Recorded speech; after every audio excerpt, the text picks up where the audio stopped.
Hello everyone, and welcome again to the second session of the Anil Dharker Literature Live Independence Lectures 2021 in association with JSW.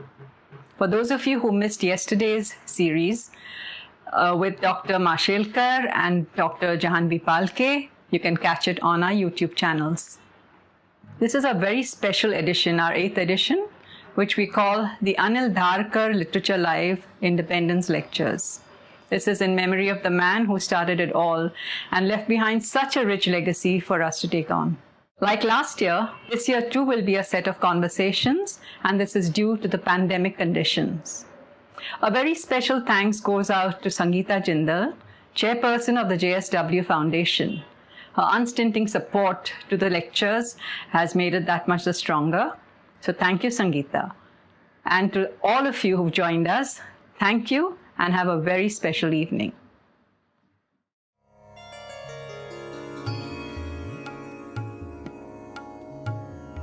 Music is certainly the food of love. If there is one mode of cultural expression that binds us together as a nation and as citizens of the world, it is our shared musical heritage. How does music reveal our essential oneness, our common inheritance as emotional beings? How do different traditions come together to create a rich mosaic that belongs to all of us across countries and creed? Two of our greatest exponents, Shri Zakir Hussain and Shri T.M. Krishna, come together to share their journeys, experiences, experiments, questions, and quests. It is a privilege to have you both on the program. We look forward to an enriching give and take that will open us doors of our minds and help us appreciate the hidden strains of music. Thank you, Amy and Sangeeta. Good evening, everyone. JSW presents the Anil Dharker Literature Live Independence Lecture 2021.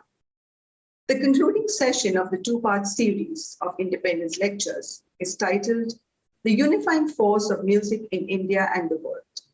As Plato said, music gives soul to the universe, wings to the mind, flight to the imagination, and life to everything. Joining us this evening are two of India's most renowned musicians, tabla maestro, guru, exponent of Hindustani classical music, and world musician Ustad Zakir Hussain, and Carnatic singer, musician, and activist T.M. Krishna. So sit back and enjoy what promises to be an evening of celebration. Over to you, Zakir ji and Krishna ji. Good evening, sir. How are you?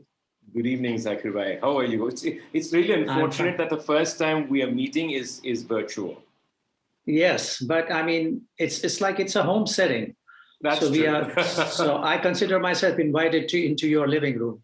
And I'm invited into yours. Absolutely. So I won't have to tell you at the end of the conversation, please do come home.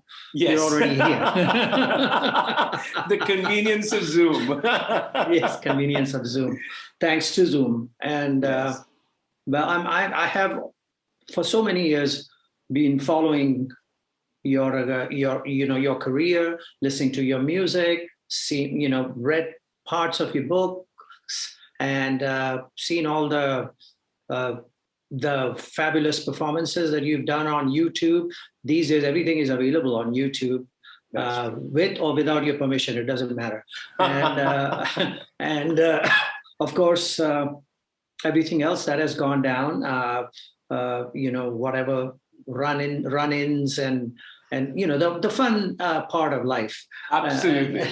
And so it's really amazing. I mean, I have so much to ask you, and I know that there's a lot to learn from what you have to tell us. And I just wanted to say first thing is that, or ask you first thing is, music, is that front and center, or is there elements that move the visual slightly to the left or right as and when necessary? Well, before I respond, I must first say that it's like talking to a childhood hero. It is talking to a child. Okay, now I'm feeling old. No, I know you are, but I can't not say that. I mean, you're somebody we've looked up to from the time we had an idea of rhythm, idea of sound. You're somebody we have watched and listened to in cassettes initially, and then, of course, live, etc. So thank you very much for having this conversation. It's truly a pleasure and an honor. I mean, your question is yeah, I mean, music is center, I mean, I think in our lives, but I think I just feel that depends on where you're looking at it from, isn't it? So if I am in the center, the music is in the center. And if my position moves, then the view of the music moves, and both are real. I mean, they're probably contesting perceptions, that's possible. But the fact is both are real, and both need to be looked at for hopefully a 360-degree kind of perception of what we are into or what we are in. And I think it's only enriching to have that kind of internal inquiry about it. What are we looking at? What are we singing? Why are we singing? And what is our engagement with it? Because that is life, and that is what we are doing. And how does it move us? How does it move people? Why doesn't it move some people, for example? Oh, yeah. And that's also true, isn't it? That is absolutely true. But, on this beltway, what happens in what is on the periphery and what is front center, which is music, are they related? Are they connected and what I mean is an in-depth connection? Yes. As in all your actions and your movements and your thoughts. And I think it's, everything, I mean, since you asked this directly to me, everything that I do is only because I sing. Otherwise, there's nothing else that matters. My whole worldview comes from the oral perception of life. And that's the only thing I really know. And I think, I believe, and I'd like to say that it's music that has moved me to do whatever I do. And even the difficult things, even things that, put me in awkward situations or in situations which I could probably avoid. And if you look at it in a different perception, it's because of music, because I think we will agree that music transforms us, at least temporarily. When we are deeply inside it, there's something that happens to us that somehow we are maybe for a moment better people, just for a moment better people. Yes. And there's that inside. It's very difficult. I know you probably will articulate it better than me. It's that inside opening that happens and everything that defines who we are, or we believe defines who we are, whether it's our sex, our gender, our identity, our nationality, our regional language, whatever, you can add it all on, somehow just kind of dissolve just for that moment. And there is how you're able to breathe in peace in that. Yes. And I think that's urges you. That is my urge for everything. Okay. And I want you to talk about it a little bit. No, Baba, I've sometimes You're asking me too many questions. Well, I first of all, to echo what you're saying, yes, exactly. It is front and center. Music has been and always will be. Sometimes I feel that, being born at the time I was and around the people that I was with, there may have been a more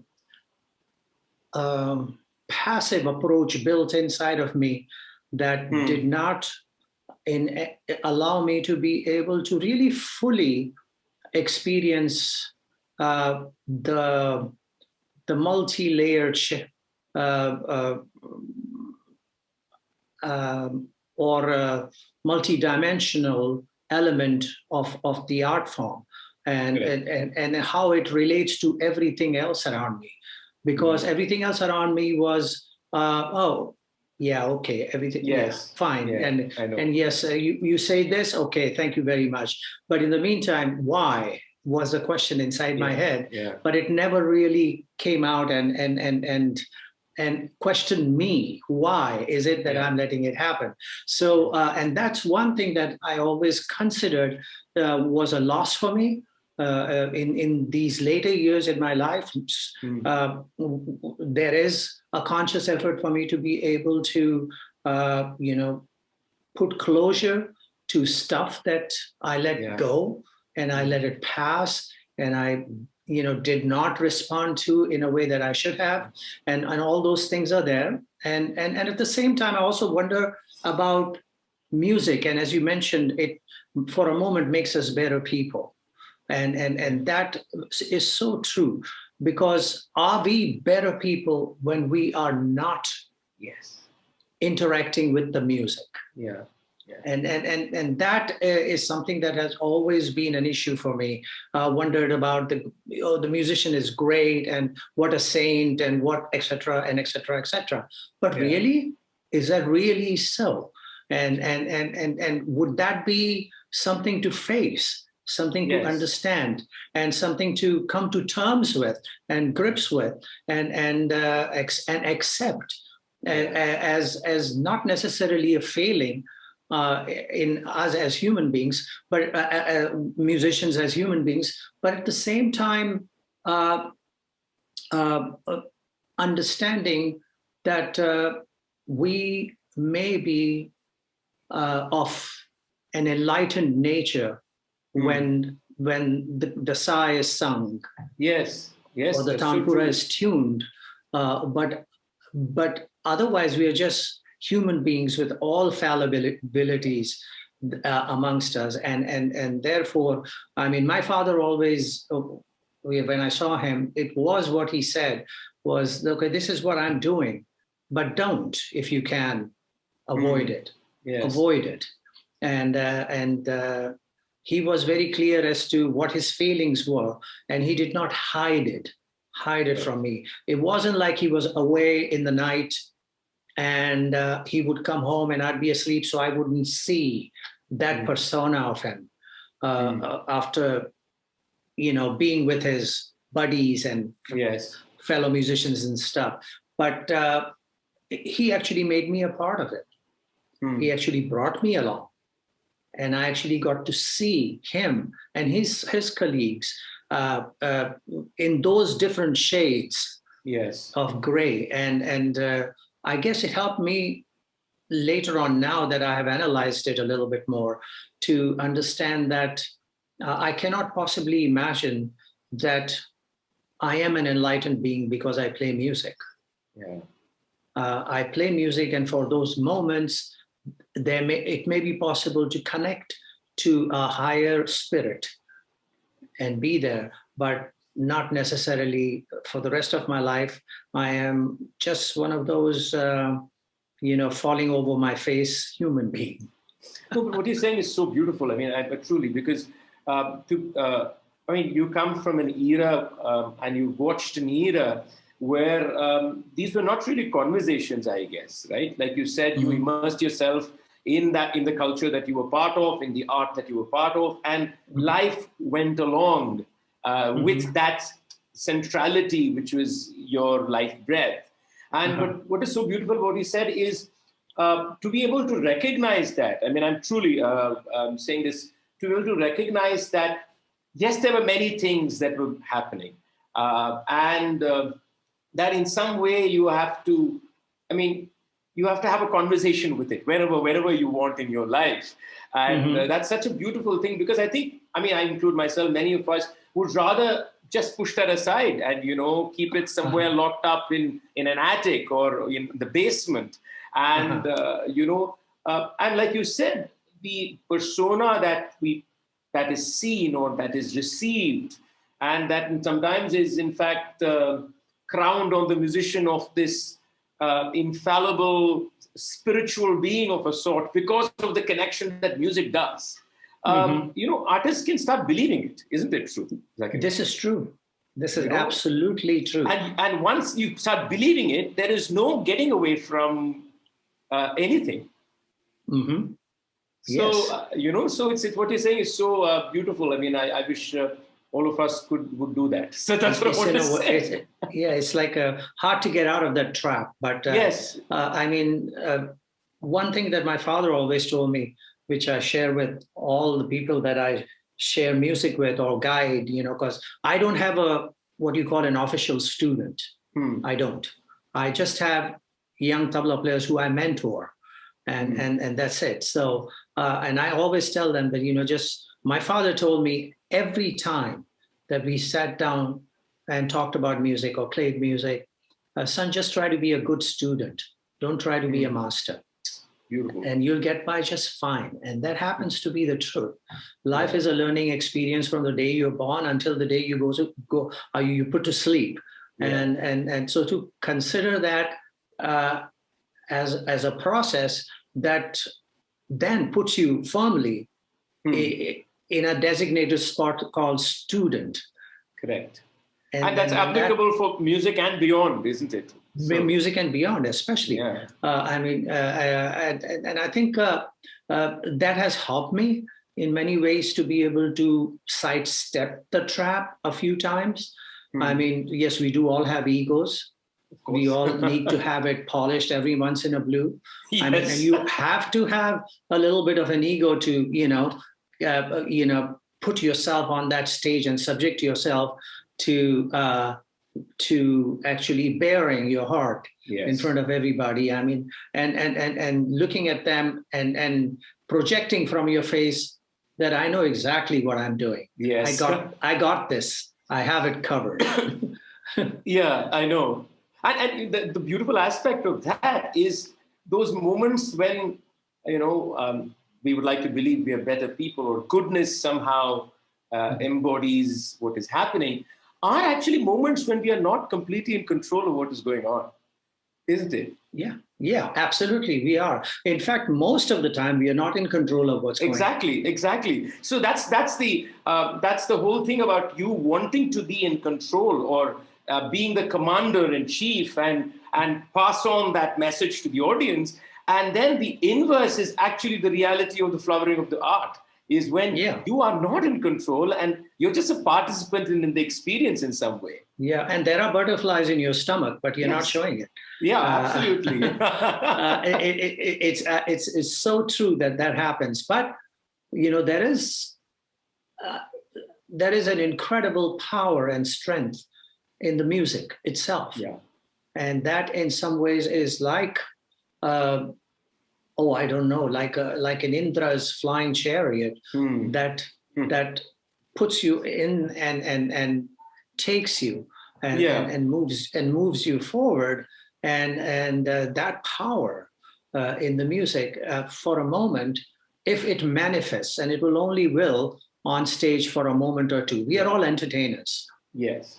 We can't get on the stage and tell people, now close your eyes and sit and deep breathe and let the music elevate you to a different level. No, we can't do that. They've paid good money to come and watch us play and have us entertain them. So we will. But maybe there will be a moment or two on the stage, within the company we keep on the stage, that magic will arrive. Yes. Yeah. And it will only be for a few seconds. And that it will, when it does happen, and everybody is tuned in on it, everybody's on the same wavelength. Yes. And the power of music is truly revealed. True. True. And it ties us all together at that time. And not only that, when everybody leaves, you as a musician have now been placed at a pedestal. Correct. Much higher than your humanness actually deserves. Absolutely. And that's where the trouble begins, doesn't it? Yeah, that's where the trouble begins. It's like... sorry, go ahead. Go ahead, please. No, you have a good thought coming. I have a question for you, actually. So, and the question is, from this, shall we say, cultural psychology, if we can call that in some manner. I mean, you're somebody who traveled and shared artistic spaces with musicians of so many different lands and cultures, right? And this process of identity and internalization happens in each culture is different. And it has its own space. It probably has its own hierarchy based on where that artist was placed within that culture and within their perceptions. So my question to you is, when you had those encounters, if you can call them, right? Was it in a way so different from your encounter with, say, your co-inhabitants or people within Hindustani music who you share your stage? And how did you see that difference? This is a different period of time, which is why I'm asking you. How did you see it, and how did you bridge it? Well, you're always tempted to put that which you represent on an equal footing with what you're encountering, and on that same pedestal. So there is that what should I say, temptation actually to do that. But that everyday mantra pounded in my head by my father, just be a student. You don't need to be a master. And so it was so easy for me to assume the role of the one who has come to be enlightened, as opposed to be the one who is going to be a co-conspirator and be of that equal importance. Because I've been in situations where I've seen musicians basically, I mean, it turns ugly. Yes, it gets to a point where okay, no, I am the one, or no, I am the one, or and it gets worse because then there are the teams of followers, correct, who boil it even further. Absolutely, that's their job. That's why they are admitted into the house and can stay in the inner circle, because they are able to polish that ego to a point where the maestro would feel, okay, I am right. It's not the maestro's fault. It's just that human fallibility of being of becoming, like you mentioned earlier, just believing, starting to believe that, and so has always been my approach, is to be able to arrive wanting to know, as opposed to wanting to tell. Correct. And when you do that, and without waiting for the other person to assume that role, it first of all, it relieves you from the responsibility of having to be bigger than you actually can be, and allows the other person the comfort of being able to be the first to give. Correct. And therefore feel in that manner the initiator of the good that has begun amongst us. So keeping that in mind has always been very important to me, and it has taught me a lot, whether I've played with John McLaughlin, or whether I've played with Charles Lloyd or Herbie Hancock, or when I was playing with Ustad Ali Akbar Khan Sahab, or Amjad Ali Bhai, or Balachandra Ji. I played with Balachandra Ji in 1971. Wow. I was 18, 19 years old. I wasn't born. You weren't born yet. I mean, you weren't even considered yet. Considered, yes. I was not even in the horizon at that point of time. No. And it was so amazing to watch him. And his Mridangam player didn't come. Okay. We were in Canada. Okay. And I arrived there to play with Ustad Ali Akbar Khan Sahab. And then it was such generosity on his part to, rather than just sit there and play the 72 Mela Kratas, he actually told me that I should play with him. And then he did this whole big lecture about me and how it has, it was like I was made to feel so welcome and so part of the goings on of the proceedings, that that comfort that there's somebody that has put his arm around me, and in doing so has brought me into that chariot, and I can now fly with him and feel for that one moment a part of something heavenly happening. And I mean, that's the whole idea of sharing in whatever manner when art happens. And like you said, the whole attitude that you are learning changes the entire dynamic of any relationship to that extent, right? In a way, whether it is in music or outside music. I mean, we always talk about music, but we rarely talk about listening. And what we are discussing is actually being able to listen. And I think listen embodies a certain amount of quietness and humility to actually pay attention. And art is all about paying attention. If you, absolutely, it's about acutely being attentive, and in the most humble manner, because you do realize that something is growing and developing at that moment, and you're just watching it and you're learning from it, and there's a sharing that is happening between the artists. It's so beautiful because I think it also, in a way, dismantles hierarchies at that point, irrespective of whether you are more powerful at that moment or your colleague is more powerful, irrespective of that. It dismantles that.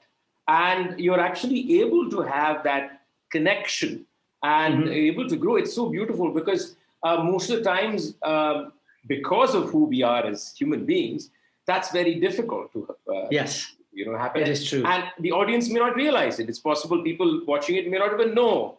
But the fact is that there is a certain ugliness that sometimes comes into the entire happening. Like you said, there could be a fight happening and people encouraging the fight from the wings, so to speak. But it's, in a way, you touched upon the question that we're also asking, that, we believe, for example, art or music specifically, actually, is transcending. That somewhere, somehow it is borderless and border in its multi-dimensions and not necessarily political lines. But I think what we are discussing, what you pointed to is an important aspect, is that it also begins with the attitude of the individual or the individuals or the artists. And that transcending happens only when there is that urge to learn. Yes, that urge absolutely. to learn. And I think that's true also of the listener, for example, because even the listener needs to have that urge to learn, to receive. So there's a certain openness that needs to embody the individuals who are the artists, the musicians, and then something happens and it transcends, and then it does, and then doesn't matter, and then there is a connection. So I think we rarely speak about that quality. We just think that it happens, boom, that artists get together and we are now crossing borders. But that really is not true, is it? That doesn't happen easily. It's so easily. I just want to relate one thing. I was 16 years old, and and really totally full of myself. Okay. Because I was 14, 15 and playing concerts and was the darling of the crowd, young, and I was playing with people like Pandit Shiv Kumar Sharma, V.G. Chok ji, and Hari Prasad ji, and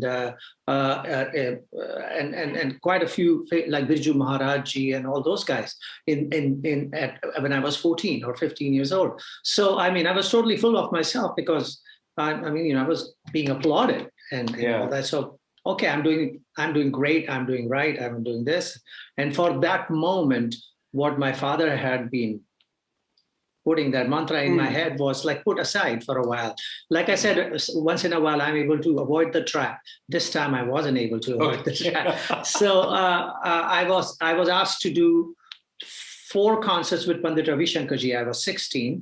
My father was busy doing music for a film. A Bollywood film. So he couldn't go. So I was asked to go. Raviji said, you come along. So I went and I played 1 concert with him. I thought it went very well. Fantastic. People applauded. And whatever I did, it was like big deal. And next day we took a flight to, I think, Bangalore from Bombay. And I was sitting next to him. In those days, there was this Dakota plane. Correct. And you said there was no first class or economy. It was just all one. And we were sitting together.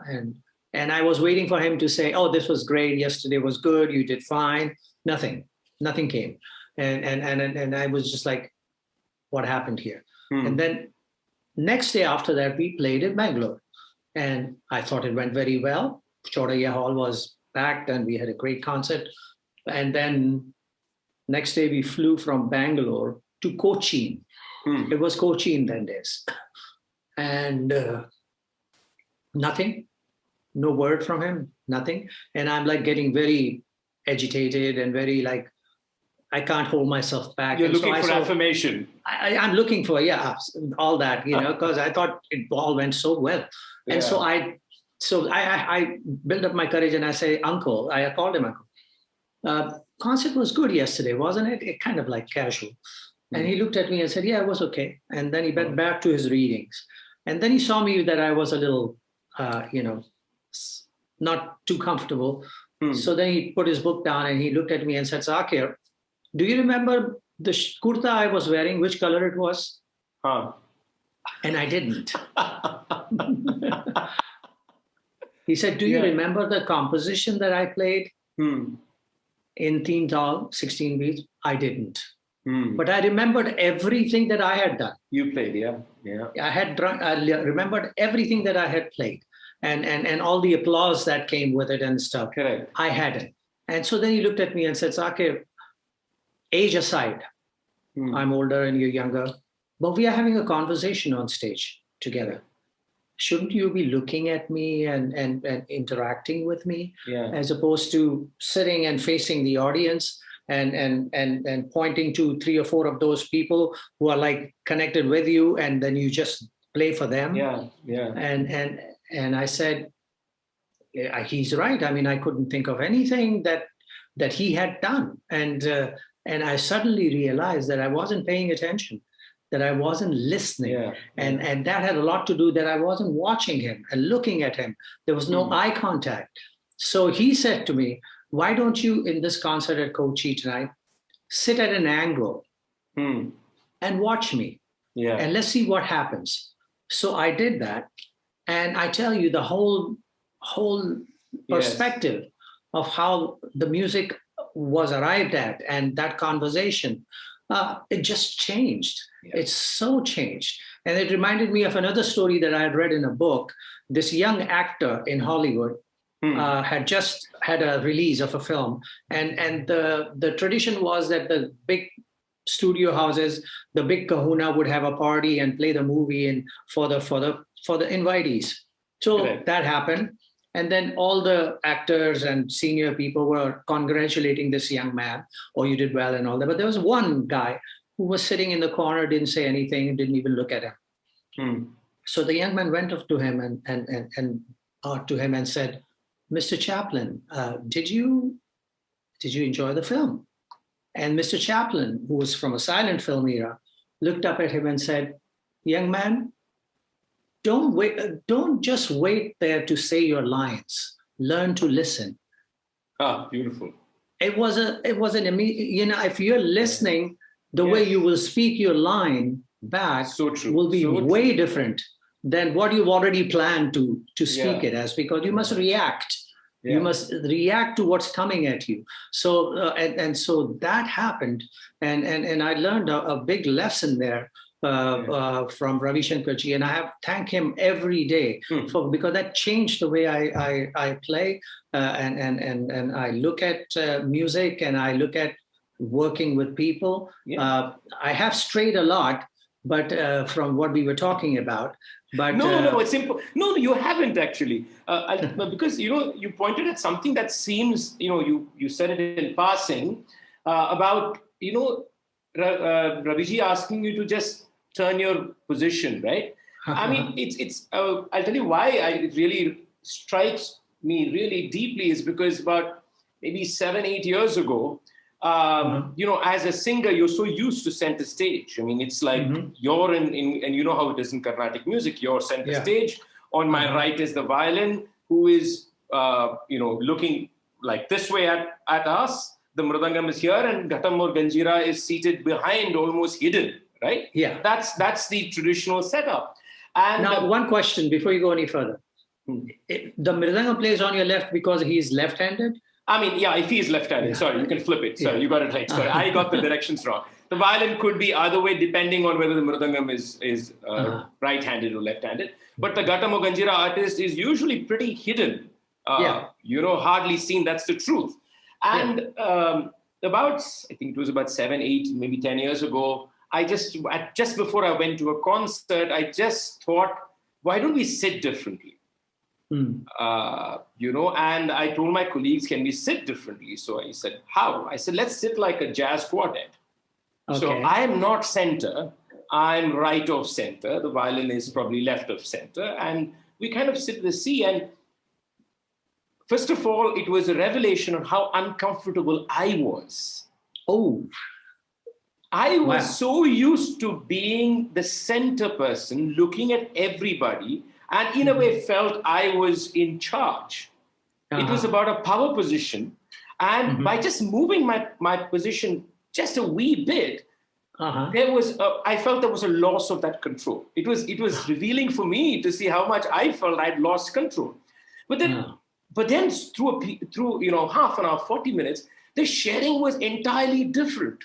Just the nature of our relationship on the stage changed. And it changed for everybody. The Mridanga, the Ghatam artist was out there and everybody was looking at each other. So, what you're pointing at is also the fact that the relationship, it matters on how we are in position with each other, not just physically, but metaphorically as people. Exactly. And sharing is also that positionality to a large extent, isn't it? And that dynamic changes how you listen or whether you listen at all. For example, do I really listen to the Ghatam artist seated behind unless he or she is playing a solo? I don't. Yeah, you don't. Because I think that they are periphery. Yeah. And at some point of time, I may think they are in fact infringing upon something that is happening in front stage. Okay. So this the egos and where we keep ourselves also directs the way we feel about each other. We listen to each other. So I think that little point that you made of just turning and watching and listening, and it also I think made you not just look at the audience as being the only person that you're paying attention to. But there's something happening over here. It is the same. Yes, exactly. And that's something that brings me back to, we were talking about any kind of music. Yeah. And how it is that we can all come together. And is there a way of thinking or way of looking at things or so on? For me, it's a mindset. Yeah. I'm an Indian classical musician, at my core. Yes. But when I'm going to go and play with Herbie Hancock, I'm not going to impose that part of me in the proceedings. Correct. I'm going to be a percussionist. Yeah. I have my instrument there, but now I'm going to not say that I'm only going to play teen tal and I'm only going to play these repertoiric thing in this 4/4 cycle composition. So no, now I'm going to just use my instrument as a percussion instrument, and I'm going to do whatever needs to be done on it to be able to be part of this conversation that's taking place. So it's a mindset. So I've run into situations where I have had great musicians sitting. Once Kishori Amonkarji, the great singer, and this Alain Zeffil, what should I say, a baritone in France, they were supposed to interact together and do this music of Michel Carpentier from 15th, 16th century. Okay. So she's going to do what she does and he's going to do what he does. But it was supposed to work together because the idea of choosing the compositions were that they were saying the same things. Correct. Okay. So now, before the compositions were chosen, Alain sang this one little couplet. And the first thing Kishori ji said, "Oh, that's Vrindavani Sarang, isn't it?" Okay, so now already the fence is moving. Absolutely, already rearranged. Completely. Yeah. So there's no way you're going to get out of Vrindavani Sarang. That's it. You're going to want to keep everything there. Yes. So that mindset does not allow us to be able to just, step into a situation comfortably enough to to be ourselves in a way that someone else sees us Yes. to be. Yes. And it never occurs to us, why not be that way? Correct. Maybe that will spark an interaction or a conversation that would be beneficial and fruitful to all of us. Absolutely. Maybe something new will occur, maybe something fabulous will happen, and the music in its strength and in its power will in some ways hold us together in this bouquet that's going to be of immense color and beauty and perfume. And there's also a fundamental question that's being asked: why are we doing this? I mean, if we are going to build walls around or dictate rules, then why are we even having this conversation? Exactly. Why come with preconceived ideas? Absolutely. In place? I remember, Zakir Bhai, the first time we did this collaboration with the Jogapas. The Jogapas are a transgender community who live in the borders of Maharashtra and Karnataka. Yeah. And they sing Bhakti Sangeet. Yeah. And so the idea was, could we do a collaboration? Could we do some music together?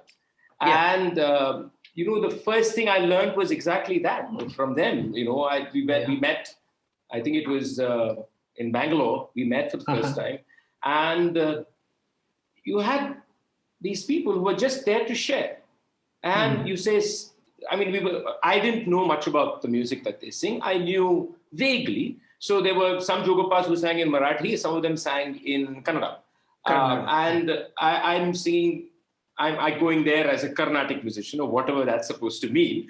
But and then we start singing. And the first thing that I felt was the idea is to, this is what we give and this is what we share, and let's just share and let's just listen and let's just find avenues of conversation and musical conversation. I think an intrinsic part also in that exchange is that you don't need to agree upon everything, right? Yes. we don't have to be completely in sync and, on everything. There could be things that are sonically different and they can play out. But the moment I listen to them and say, oh, this is Raga Mohanam, this is Raga something. And therefore I am then then automatically I am deciding what the nature of the conversation should be. And there's a complete inability to say that that's a sound, this is a sound, and let them just come together in some manner. And like you said, the perfume of what happens could be something that either one of us did not even imagine, isn't it? Yes. So, and also the quality of the art itself, because we're talking about transcending, the quality of the sound also changes. Because somewhere I think people receiving it also, because people don't listen to just sound.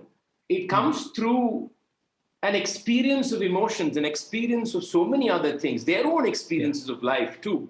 So in fact, sound is received through layers of experience coming from the artist and the individual. When you receive it, or you cry, or you laugh, or you feel indifferent, whatever it may be.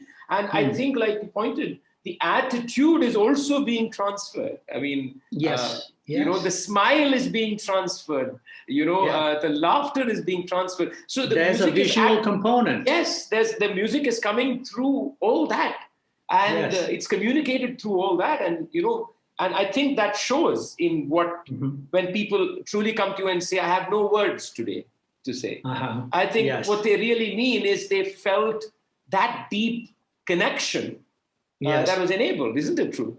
Yes, it's true. And they are expressing their feeling as opposed to speaking words. Exactly. Yeah, I know. That's true. And I think even us artists, sometimes after a concert, don't want to speak. We have nothing to say. You did wonderful, you played beautifully, or you sang. You don't want to say that. No. In fact, it's a good idea not to. I feel it's better to talk about, okay, where are we going to have dinner?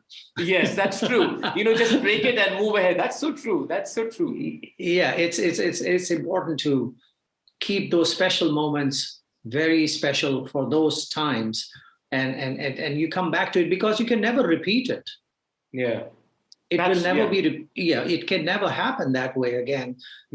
So why even try to grab it and put it somewhere in, it's like buying, a pair of shoes and it's a very bad analogy, but and then wearing it to that, and now the sole's broken, everything's gone, but you still want to grab onto it because when you first wore it, it was the most comfortable thing in your life. Yeah. So, so having said all that, this is something about crossing bridges. I think we touched on it at one time. Yes. And I'm wondering that when you say the Jagopas and how you crossed over to meet up with them and create this connection with them, do you find that that action has been equally returned? Well, I think, yeah. I mean, I would inverse it actually and say I should be asking, was it returned from me? That's what I would ask primarily first of myself. Because, I mean, there are complexities also, and I think you also touched upon it briefly, is that the inequality that exists between the participants is a life reality. Now, in this case, the Jogopas are marginalized. They are a community of trans people who are marginalized in society. So I come from immense power, which is socially driven, aesthetically driven, culturally driven, right? So the conversation itself becomes complicated. It's not as simple. And I think that there we go back to, what am I going into with the conversation with? Am I listening? Am I still a student, like your father said? Or am I going there to say, oh, I'm here, this great musician who wants to come there, and this conversation is uplifting somebody? Am I having a savior complex, for example? I think these are important things that I have to ask myself, because I'm also learning. I mean, I don't claim to have be evolved in any manner. But I think that what I learned is, yes, it is reciprocated when we are truly coming with that attitude.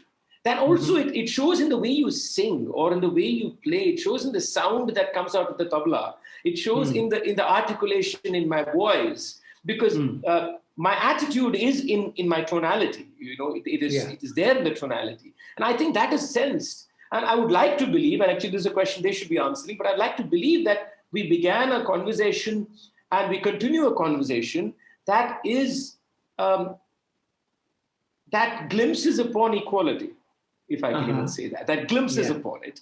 And I think we all know that it is difficult. We all know that it is not easy. But I think that honesty is there. And I'd like to, as long as that stays alive, I'd like to believe that there's something precious that can happen out of it.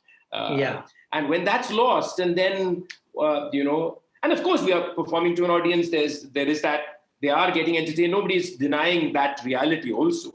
But I think that attitude is so important. But I want to ask you one more question, is because at some point did both of us in this conversation take for granted that crossing bridges or crossing boundaries, whether it, is something that should happen, that an artist, as a musician, you should always do? Or when does a musician get to a point in their own music, if I can use that, where the inwardness results in an open outwardness? Is that also an important question? Well, I think music as a universal entity resides in all of us. It resides in all of us. The question is whether we recognize it to be so. Is that universe that is in the music that we are connected to only confined to the tradition that we represent? So for me, that has never been the case. I was lucky. One thing that my father did, I have to say, maybe he was a forward-thinking teacher, or I don't know what it was. I'm sure he was. He never made me think that I was tackling something Himalayan. It was never like, oh, you have to play na for 15 years, 10 hours a day, then maybe you'll have the correct tone. Yes. There was no such thing like that. It was just come and be a part of this and do what I'm doing and have fun doing it. At the same time, there was no regimen. Correct. It was not like I had to get up in the morning and take a bath and then sit down with my instrument and play for 5 hours a day every day. No, It wasn't like that. It was connect with it whenever you please. Connect with it when the mood and the feeling is upon you. And so I was left to find my way in that world, and also to make my friendship and relationship with the spirit in that instrument. Correct. So it wasn't like I was being drilled that just play it this way and this way and this way. No, it was, here's this, now go, live with your instrument and see how you transpose it onto that. How do you find a way to tell that story? Yeah. So that was a very, very important lesson that I learned from him. So I've never felt that that the music in any way is something that is not my friend. That it is, it is Lord Krishna, and yes, and it is Ustad Allah Rakha, and it is great Bade Ghulam Ali Khan Sahab and all that. It's all there. But at the same time, that music, that person, that spirit is a dear friend. Yeah. It's a person I can hang out with and have fun with and really enjoy being with. It's a playpen that I enjoy being in. So that is a very important lesson that I first learned. And okay, so there was another part to your question. My question was about, can I respond to what you said first? Because you said something that I would like to respond to. Because I think what your father did was quite spectacular, because in the classical traditions of India, we tend to see the art form as something that is actually distant, something that needs to be attained, either to be worthy of. Exactly, to worthy of. So in a way, you're already placing the music somewhere up there, and, so there is no reality in that, in some sense, right? But when you invert it like your father did and say it's real, it's a friend, it's somebody that you have to just have a relationship with, have a conversation with, disagree with, everything. Yeah. Then I think it's quite beautiful what happens to your relationship with not only that instrument or your school or your music, but the perception of music itself is then driven by this friendship.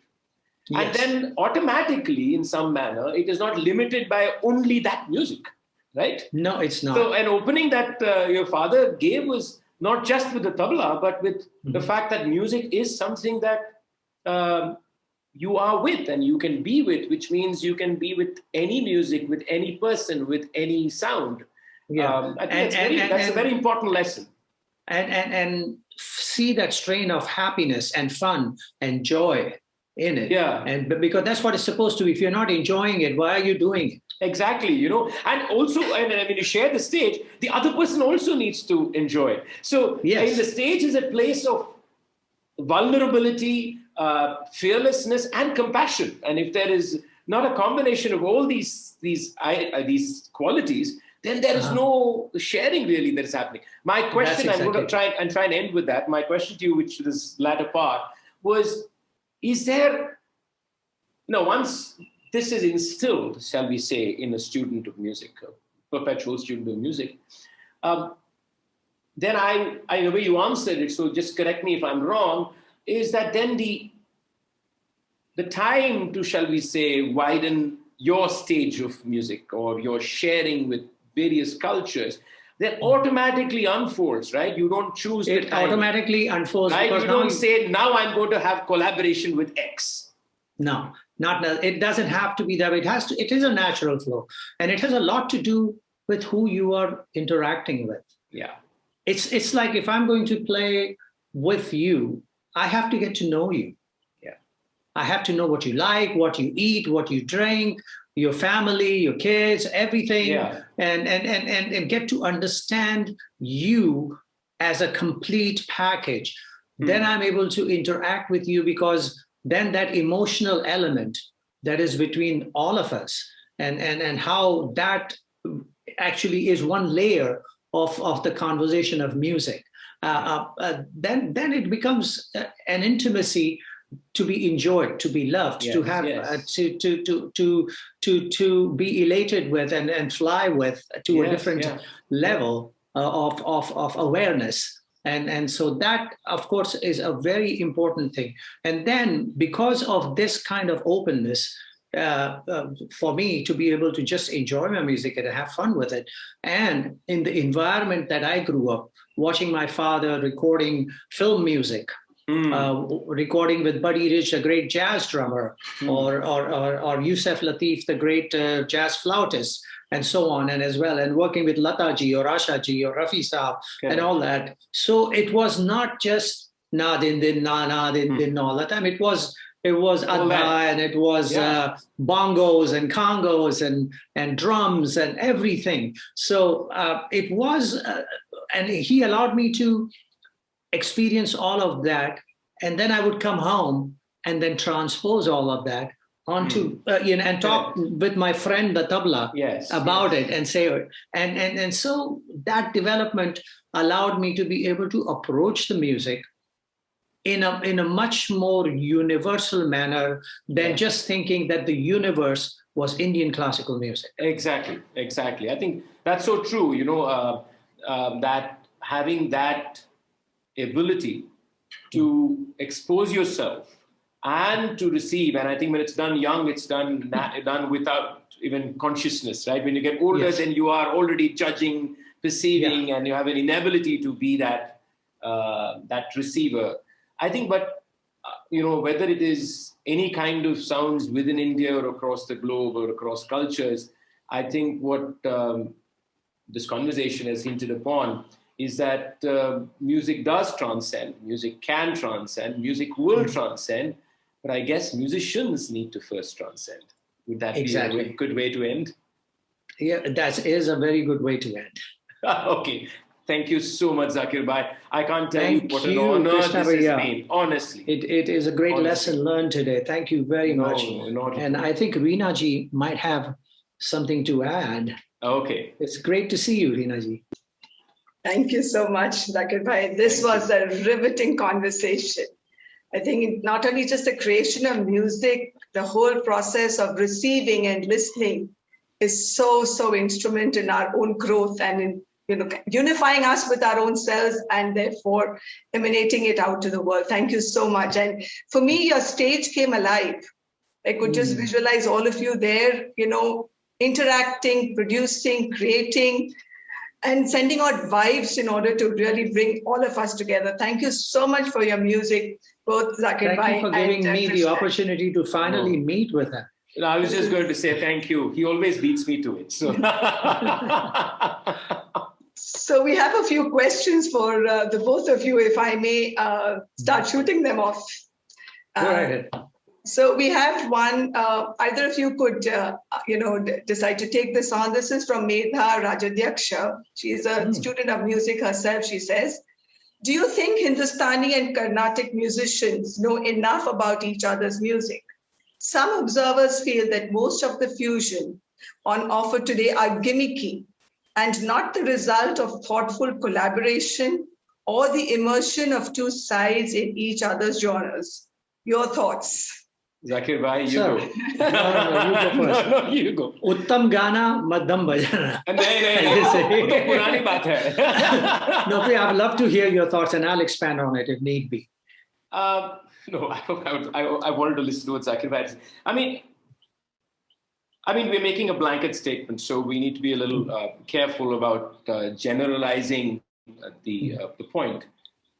I think there have been some wonderful collaborations. There've been wonderful musical conversations that with Ravi ji, with Zakir Bhai, with many people that I have seen as a growing student and watching and the admiration.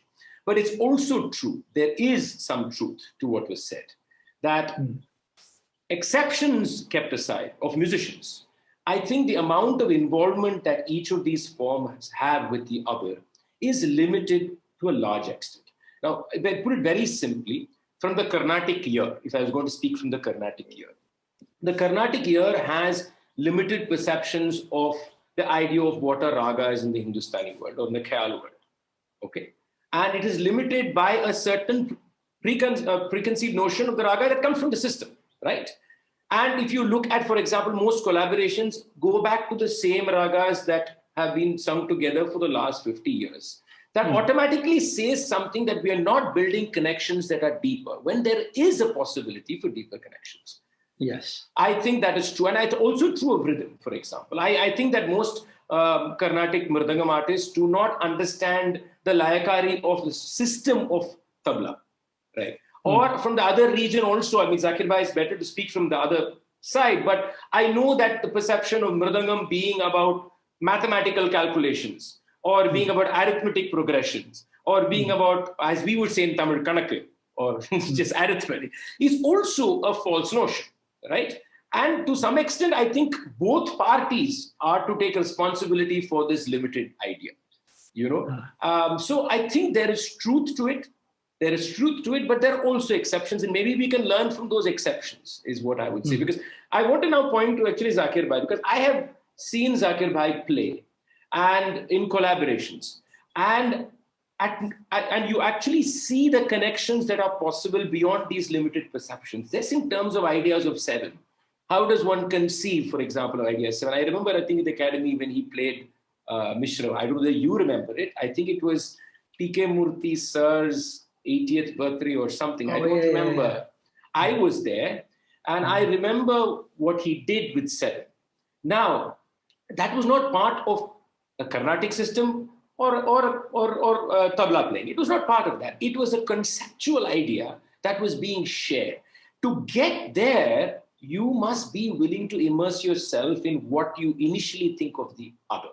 And I think there is a lot that needs to happen. I think there needs to be deeper conversations. That's my opinion. Yes, it's true. And then, as I was saying earlier, you've got to take the time to be able to get to know the people on so many levels that it's necessary, and then spend some time. I mean, what happens in a concert these days of a Carnatic artist or a Hindustani classical artist is you meet in the dressing room.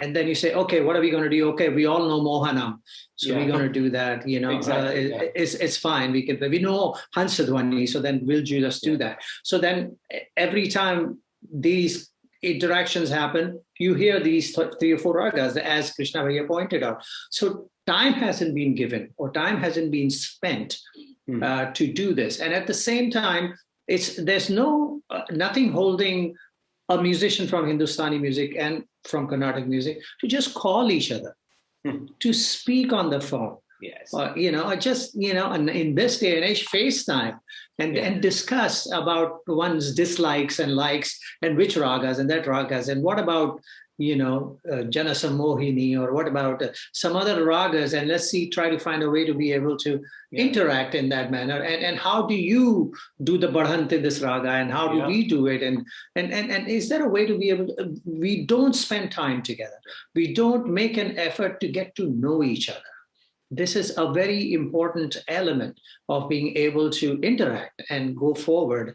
And when you talk about gimmicks, artists in general, you have to realize one thing, that there is A, B, C, D, all the way down to Z, in America, Z, that you're supposed to do in music.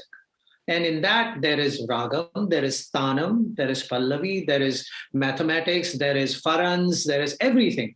There's a whole lot of stuff there.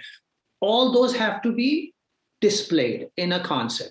Now, if certain elements that stand out for the audience are the frantic ones. They stand out, this person playing fast, that person playing fast, them playing fast together, that stands out. And then for some students like Medha and maybe Medha's mentor or teacher, that is more like, oh, that's all gimmickry. Okay, so the teacher has said so, so the student has to believe so. But is that really the fact? It's just that all that is part of the music, part and parcel. The question is, have you aesthetically put together the quantities of all those elements so that one doesn't stand out more than the other?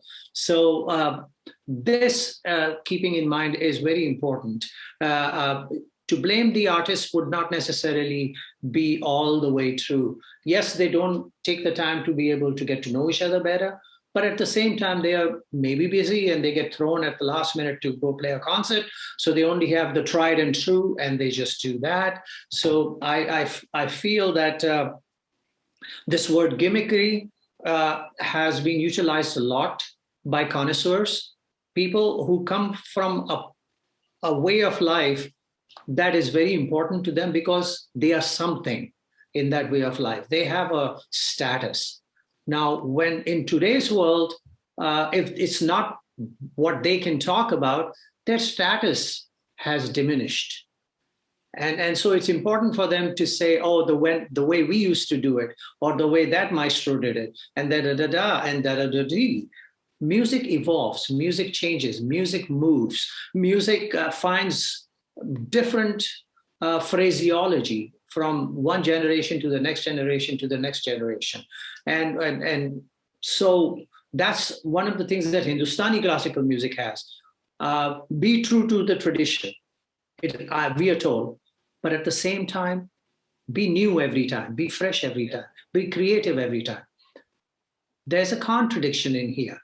So, I mean, how do you do that without actually taking from what you've heard and seen and recognized the sameness in what you have, and then how to color what you have in that particular idea that's out there and make it therefore even more open and ready for question by someone else and to take forward by someone else. So this is where we need to be, I guess. Can I just add something to that? Yes, Krishna. I think what is most important for an artist to be is honest. Whether you dislike something or like something is entirely independent of that. The artist is honest. Artist is giving you what the artist feels. You're most welcome to dislike it. But I think that as long as you see honesty, I think you have to accept it as another way of looking at things. Exactly. As simple as that. Mm-hmm. It's interesting, Krishna ji, you mentioned Khayal, because the next question we have from Chetan Mathur. He says, Hindustani music, this question is for you, Zakir Bhai. Hindustani music, which includes Khayal and Drupa, represents a wonderful merging of Hindu, Hindustani and Islamic cultures. Yes. What is Khayal's and Drupa's future in India? I think the future is bright. I mean, I think there is definitely a much deeper bench strength, if you will, in Indian music now than there was before. I mean, you can have 10 or 15 really amazing singers, 10 or 15 great instrumentalists, 10 or 15 great tabla players, and so on and so forth. And they are all one better than the other, or if that is the word. I mean, there's no better and there's no bad. It's just different. So I feel that the music is evolving. Today's young Indian musician, I mean, when we were learning music, when we were young, I mean, we had what was available to us then. I was lucky I went to the film recordings and heard more than just rag and tal. But most musicians of an ustad's family and stuff, they just practiced at home and did whatever they were told to do, and that was it. And then when I arrived in the Western world, I had to relearn everything. I had to learn everything from them and then try to find how this all will fit and work together. So that today's young Indian musicians, they grow up with everything right there in front of them. And so if they're learning Chandrakons, they have a way to be able to tie it to a jazz composition that may have the same mode. and how that mode has been utilized in that way. And so they grow up learning not only the North Indian classical way of being able to express Rag Marwa or express Bhopali or Malkons or anything, but also what else is out there that enhances that expression and therefore that experience. And they grow up with this mindset where they can wear different hats and be equally comfortable in each one of them, whether it's Niladri or it's Purbayan or it's Sabir or it's Aman and Ayan or anybody. They are all Kaushiki, and I mean, you name it, Rashid Bhai and so on.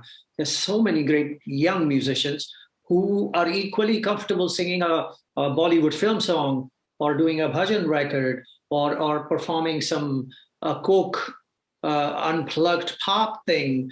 And you see them doing all. Shankar Mahadevan is a great example of all that. So there are these young musicians of today who are really, they have created an interesting look in to the way our music has evolved and is evolving. And so I see that Khayal and Drupa, by the way, there is a resurgence of Drupa happening in North India. So that's an amazing thing. And young people are responsible for that.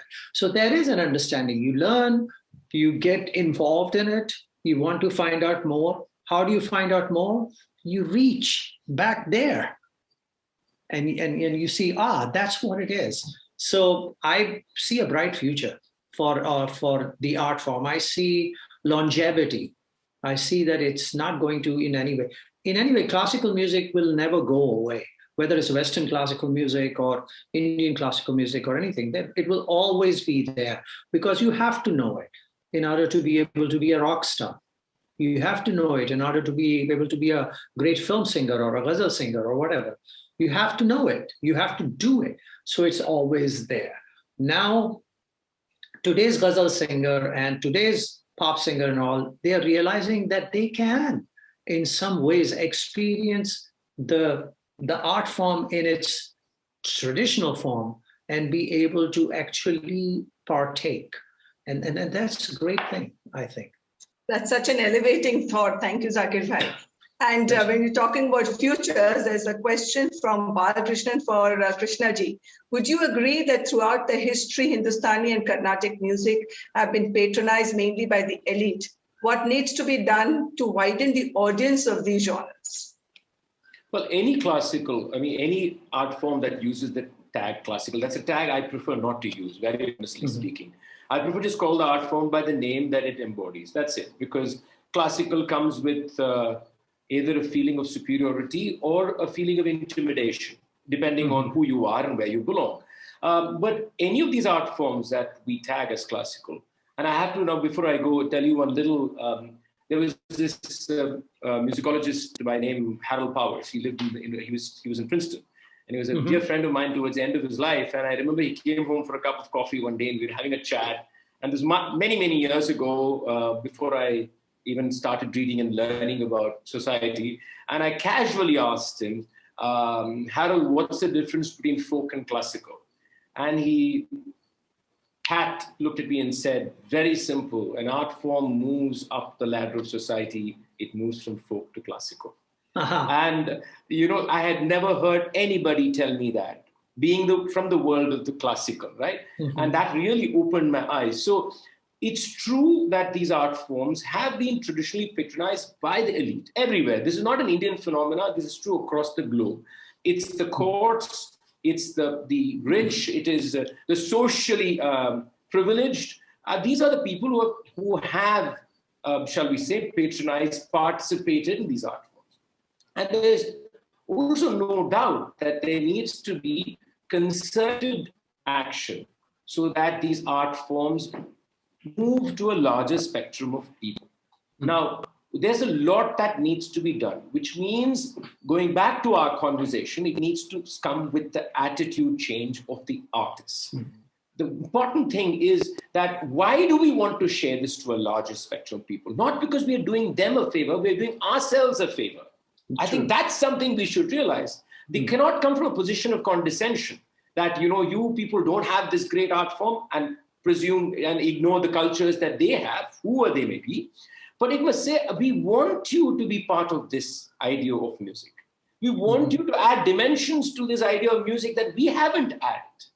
I think that is required, and which means it needs to be in the way right from the younger age, which also means that, like Zakir Bhai said, that the artist within this classical world must also be willing to receive from across. You can't just say, I want to give this and you will not receive. You should also be willing to receive sounds and melodies and possibilities. And, I have to think of Kumarji in this context. Such an important person in this conversation that we are having. Yes. Because he received. He found a new place for the sounds that he heard. And so therefore, that ability to be humble about what you sing, and to realize that it needs to go to a lot of people because you want it to be more beautiful. And also you see beauty everywhere. I think if we can get that quality into any action that we do, which means I think spaces need to change. Music cannot only be performed, these art forms, in proscenium stages. I believe they have to be on the streets.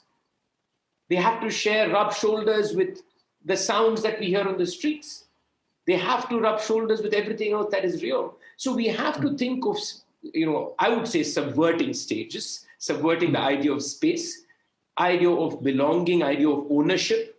Are we willing to give up ownership? That's the question we should ask ourselves. Because if we say this music belongs to everybody, everybody owns it.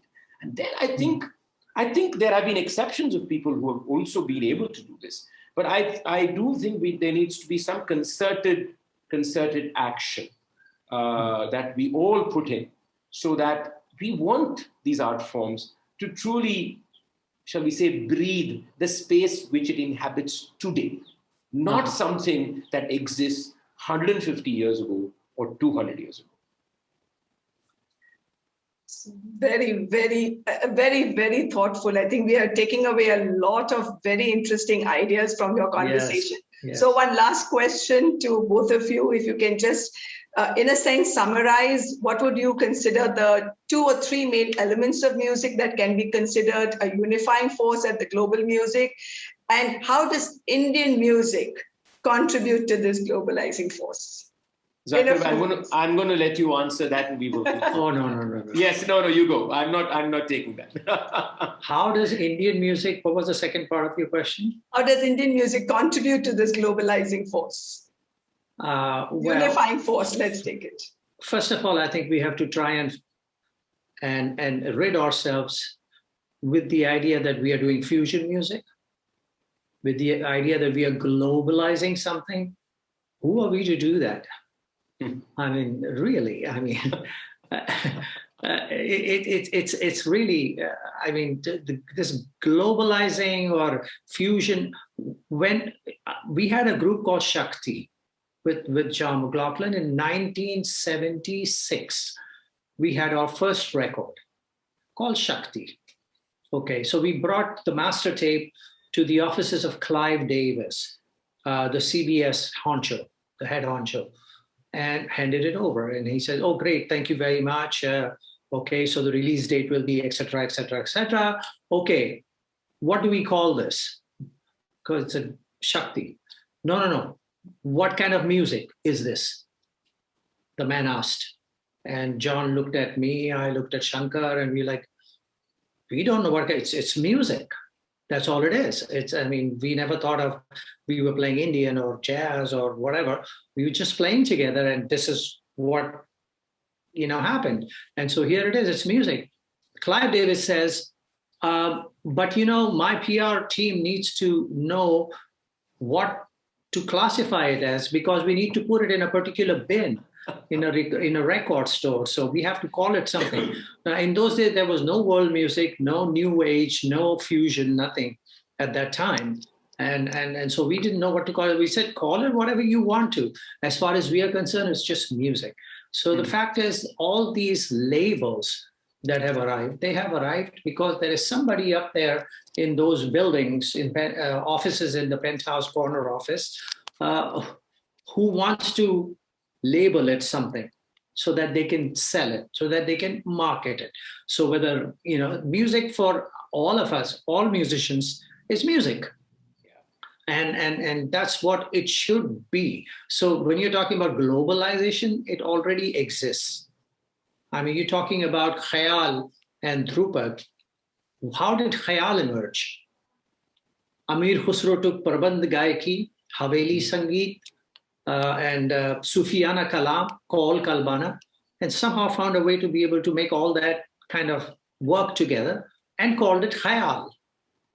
And Khayal emerged. So it's as you said, a secular form. It's a form of music that glorifies both Hindu and Muslim culture, and and so on and so forth. Harold said, when music is moved from, say, from the street to Royal Festival Hall, it becomes classical music. So I mean, globalization of music is something that is a term that is utilized by the powers that be that need to keep track of the dollars and cents and rupees and pounds and euros. And that's where it comes from. It doesn't come from musicians. Musicians are musicians and they play music together. And Indian classical music has been a form of music that, because of its improvising nature, allows for it to be able to wear any garb comfortably, to fit into any conversation, musical conversation, easily. And most Indian musicians, if the mindset is that way, where it's open, are able to adapt more freely than, say, a Western classical music, a musician who's trained in a certain way. So Indian music is part of the conversation more so than other forms of music, barring African music. And so it is a great thing that this is happening. John Coltrane in 1960, one of the great jazz musicians, met Ravi Shankarji and wanted to learn. George Harrison did, John McLaughlin did, Charles Lloyd did, Herbie Hancock, so many great musicians. So we are all students at heart, and we are all students in practice.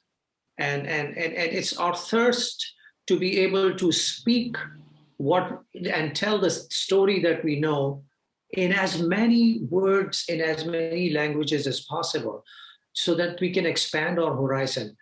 That brings us to places where we can learn something.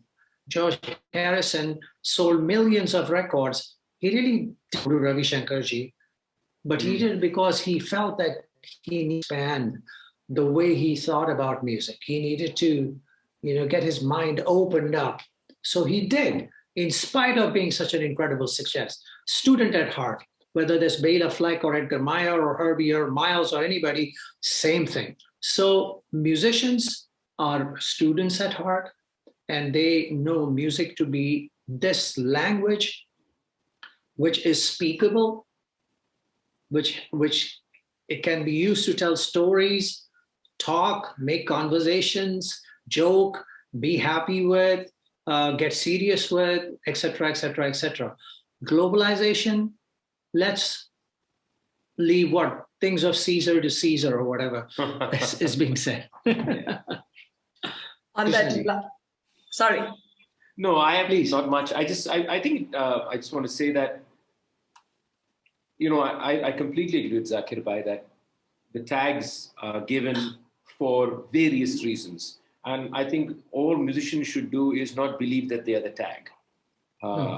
Just remember that you're not the tag. You're here for music. And the takeaway to sharing or transcending is, I think, being the crux of the conversation, which is, can you listen? Can you always be a student? And I think with that in place, it doesn't matter whether it is local or global. Those are just words. I think music will flow. Yes, absolutely. And so go with the flow. Thank you, Zakir ji and Krishna ji, for a very enriching and inspiring conversation. Truly music to our ears. Our sincere gratitude to our partner JSW for their support of the Anil Dharker Literature Live Independence Lectures. I'd like to thank the Bangalore International Centre too, who joined hands with us this year.